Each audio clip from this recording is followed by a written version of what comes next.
Here's an explanation I gave to my 16-year-old son when he asked about how pain can come so severely out of apparently nowhere.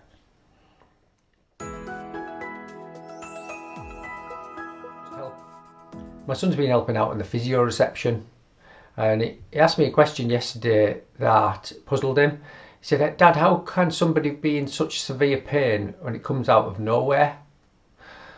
And I said to him, "Do you know when you play football and there's a match and it's the day before a big match, where do you feel the thought of that in your body?" He said, "Well, in my tummy, feel a bit nervous." And I said, "Why do you feel it the day before?" And he kind of thought, he said, "Well, I'm getting ready for it." I said, "Well, that's right, isn't it? Prepare for it, but you don't need that much preparation the day before, but it just start to get you to think about what you might need to do in that situation." He went, yeah. I said, "Well, the body sometimes increases that sensation closest to the event because it might be considered something you've got to push really hard for. But imagine it was the day before and you keep repeating the thoughts and the sensation gets really stronger and more intense and more reactive. How would that feel?" He said, "Oh, I might feel sick." I said, "Well, that's exactly the mechanism. Once people repeat that pattern over and over, they come to believe that the sensation in the tummy is dangerous and not linked to the thing they might be thinking about or feeling, because sometimes people have those feelings without being conscious of the thought." He went, "All right, so it can go to pain though." I said, "Well, pain regulates all emotion. It'll make your jaw ache if you laugh too much. It'll make your eyes sting if you cry too much. Your belly will ache, your tummy will ache if you laugh too much." It's there just to tell you that's enough of some certain thing. But it's easy when the sensation comes out of nothing to think that there hasn't been anything there beforehand, and yet there is. And that can become if you're not picking up on them sensations or you misinterpret the sensations.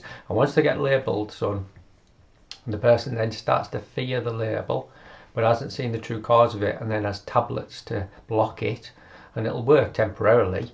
You know, if you were nervous before a match, you had a donut, it'll block the signal. Is that the right message for the body? You went, "No, not really." So, well, that doesn't help long term.